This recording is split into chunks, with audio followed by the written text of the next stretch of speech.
Kesuburan tanah ialah kemampuan tanah dalam menyediakan unsur hara yang cukup dan berimbang untuk mendukung pertumbuhan tanaman.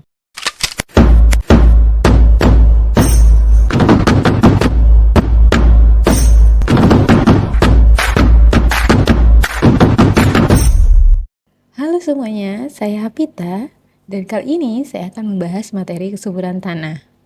Nah, pada bab kali ini yang akan kita bahas yaitu pendahuluan terlebih dahulu. Dan indikator pembelajarannya adalah yang pertama, definisi kesuburan tanah, faktor-faktor yang mempengaruhi kesuburan tanah, dan pengelolaan kesuburan tanah. Baik, sebelum mulai ke definisi kesuburan tanah, kita perlu mengenal terlebih dahulu apa itu tanah. Tanah merupakan benda alami yang terbentuk akibat dari interaksi iklim, bahan induk, relief, organisme, dan waktu. Setiap partikel tanah tersusun dari 45% mineral, 5% bahan organik, 25% air, dan 25% udara. Di 5% bahan organik tersusun dari akar, humus, dan organisme lainnya. Untuk memudahkan dalam mengingat, bisa dilihat pada gambar yang ada di video. Menurut Brady and Well tahun 2008, tanah memiliki 6 fungsi di dalam ekosistem, yaitu tanah sebagai media tumbuh bagi tanaman, tanah sebagai habitat bagi mikroorganisme tanah, tanah sebagai sistem pendaur ulang bahan organik, tanah sebagai pengatur pasokan air bagi makhluk hidup, tanah berperan dalam menjaga kelembapan atmosfer, dan tanah merupakan medium keteknikan bagi manusia. Nah, nggak hanya tanaman saja yang bisa mengalami penurunan kualitas. Ternyata pada tanah pun terjadi penurunan kualitas kesuburan tanah yang disebabkan oleh berbagai faktor. Faktor utama yang menyebabkan penurunan kualitas kesuburan tanah yaitu penggunaan lahan, perubahan iklim, peningkatan jumlah penduduk, dan urbanisasi. Penggunaan lahan secara berlebihan dengan tidak dibarengi pengelolaan yang tepat akan menyebabkan tanah mengalami degradasi, sehingga penurunan kualitas tanah akan semakin cepat terjadi. Peningkatan jumlah penduduk juga beriringan dengan peningkatan kebutuhan pangan, sehingga tantangan yang akan dihadapi yaitu mencukupi kebutuhan pangan melalui peningkatan produktivitas hasil pertanian. Menurut beberapa hasil penelitian, menunjukkan bahwa untuk meningkatkan produktivitas hasil pertanian, dibutuhkan tambahan input seperti penggunaan pupuk, pestisida, herbisida, dan alat-alat berat lainnya, sehingga secara tidak langsung dapat menyebabkan penurunan kualitas kesuburan tanah. Oleh karena itu, untuk meningkatkan produktivitas pertanian, diperlukan pengelolaan kesuburan tanah yang berkelanjutan.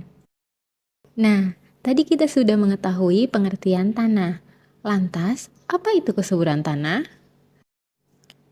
Kesuburan tanah ialah kemampuan tanah dalam menyediakan unsur hara yang cukup dan berimbang untuk mendukung pertumbuhan tanaman. Tanah dikatakan subur bukan hanya karena keberadaan unsur haranya saja, tetapi untuk dapat tumbuh optimal, tanaman juga membutuhkan kondisi lainnya, seperti kondisi air dan tata udara tanah yang baik. Keberadaan mikroorganisme tanah sebagai agen perombak bahan organik. Artinya, kesuburan tanah secara fisika dan biologi juga ikut berperan untuk menciptakan kondisi tanah yang subur. Ada beberapa faktor yang mempengaruhi kesuburan tanah. Nah, faktor-faktor ini ditentukan oleh keadaan fisika, biologi, dan kimia tanah. Baik secara rinci dapat dijelaskan sebagai berikut.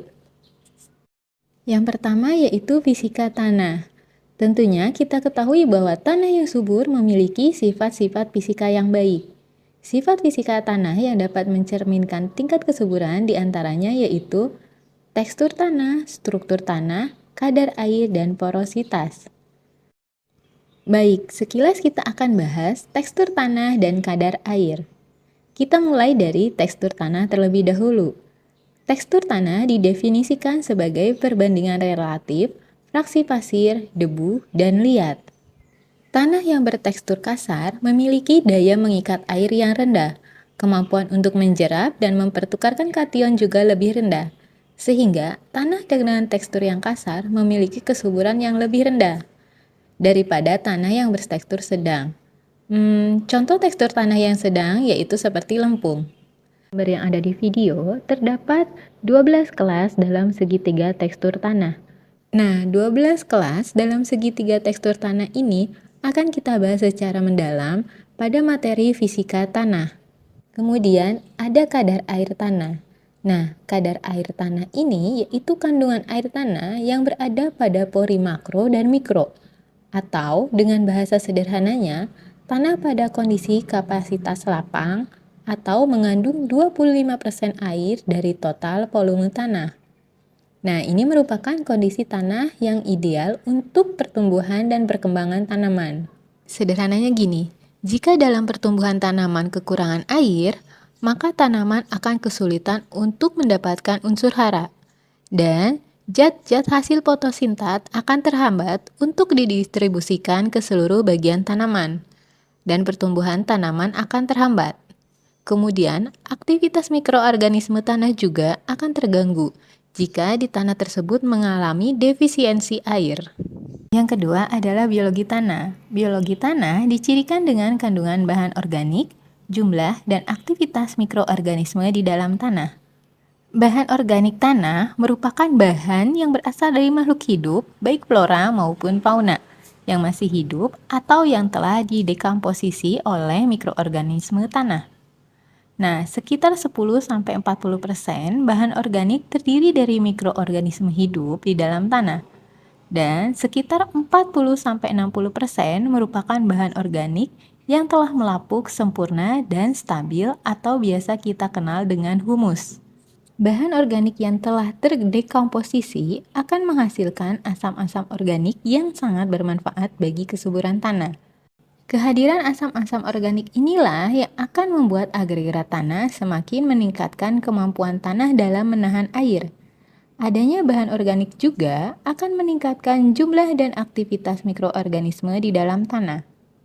Mikroorganisme tanah berperan dalam beberapa siklus unsur hara, seperti nitrogen, fosfor, dan kalium.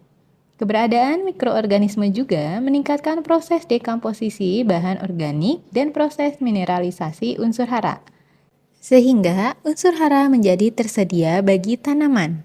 Untuk alur dekomposisi bahan organik tanah terdapat pada gambar yang ada di video. Yang ketiga adalah kimia tanah. Reaksi tanah atau yang disebut dengan pH tanah merupakan salah satu faktor kimia tanah penentu kesuburan tanah, di mana pH tanah menunjukkan kebasahan atau kemasaman suatu tanah karena reaksi tanah menggambarkan ketersediaan unsur hara. Contoh sederhananya gini, kita lihat pada gambar, di mana gambar menunjukkan bahwa pada pH antara 5,5 sampai 7 ketersediaan unsur hara makro dan mikronya berada pada kondisi yang optimum. Selain itu, reaksi tanah juga ikut mempengaruhi sifat kimia dan biologi tanah lainnya. Kapasitas tukar kation atau KTK tanah akan meningkat seiring dengan meningkatnya pH tanah. Begitu juga dengan aktivitas mikroorganisme tanah yang meningkat pada kondisi pH tanah mendekati netral. Nah, tadi kita sudah berbicara tentang faktor-faktor yang mempengaruhi kesuburan tanah. Lantas, bagaimana menciptakan kondisi tanah yang baik bagi tanaman yang akan dibudidayakan? Salah satu caranya yaitu dengan pengolahan tanah. Pengolahan tanah bertujuan untuk menciptakan kondisi yang baik bagi tanaman yang akan dibudidayakan. Secara khusus, tujuan pengolahan tanah yaitu untuk mengurangi kepadatan, menciptakan tata udara atau aerasi, dan air yang cukup untuk menopang pertumbuhan tanaman, menekankan pertumbuhan gulma, dan mengurangi erosi tanah.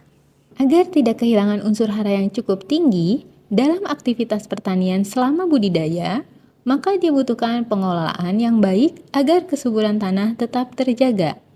Berikut beberapa cara yang dapat diterapkan untuk menjaga kesuburan tanah. Yang pertama yaitu dengan sistem olah tanah konservasi. Sistem olah tanah konservasi yaitu suatu sistem pengolahan tanah untuk menyiapkan kondisi yang sesuai agar tanaman dapat berproduksi optimum dengan tetap memperhatikan konservasi tanah dan air. Ciri dari pengolahan tanah konservasi ini yaitu tidak melakukan pembakaran pada saat penyiapan lahan, menanam tanaman penutup tanah atau mulsa organik untuk menjaga suhu tanah dan agar tidak terjadi erosi. Menanam tanaman kacang-kacangan guna untuk meningkatkan bahan organik tanah. Selanjutnya, ada pengaplikasian bahan organik. Nah, bahan organik memiliki peranan yang sangat penting untuk menjaga kesuburan tanah. Pengaplikasian bahan organik dapat berupa bahan organik yang telah matang seperti pupuk organik, kompos, pupuk hijau, pupuk kandang, atau berupa bahan organik hidup seperti tanaman penutup tanah. Beberapa hasil penelitian menunjukkan bahwa aplikasi bahan organik akan meningkatkan kesuburan tanah baik secara fisika, kimia, dan biologi. Peranan bahan organik diantaranya sebagai sumber unsur hara, memantapkan agregat tanah, meningkatkan kelembaban dan kemampuan menahan air, meningkatkan KTK tanah, sumber karbon yang diperlukan bagi mikroorganisme tanah dan untuk beraktivitas, dan dapat menjaga tanah dari erosi dan aliran permukaan jika diaplikasikan sebagai mulsa. Selanjutnya ada bahan pembenah tanah. Bahan pembenah tanah yaitu bahan yang berasal dari bahan organik atau anorganik yang berfungsi untuk memperbaiki kesuburan tanah. Nah, bahan pembenah tanah sendiri diklasifikasikan menjadi dua jenis, yaitu bahan pembenah tanah sintesis dan bahan pembenah tanah alami. Ketika bahan pembenah tanah diaplikasikan, bahan ini terlebih dahulu akan memperbaiki sifat fisika tanah, seperti tekstur, aerasi tanah, dan drainasi tanah. Jika kondisi fisika tanah sudah baik, maka akan diikuti dengan perbaikan dari sifat biologi dan kimia tanah. Nah, ada 3 jenis pembenah tanah yang dikenal saat ini. Yang pertama, soil conditioner. Yang kedua, soil amelioran. Yang ketiga, soil decomposer. Soil conditioner digunakan untuk perbaikan sifat fisik tanah. Soil amelioran untuk perbaikan sifat dan reaksi kimia tanah. Sementara soil decomposer untuk perbaikan sifat biologi tanah. Menurut beberapa penelitian, aplikasi bahan pembenah tanah seperti biochar dapat memperbaiki KTK tanah, kandungan C organik tanah, serta pH tanah. Selain itu, keberadaan biochar dapat menjadi habitat bagi beberapa fungi dan mikroorganisme tanah lainnya. Demikian untuk materi kesuburan tanah. Terima kasih dan sampai jumpa kembali di video selanjutnya. Jika ada pertanyaan, silakan di kolom komentar.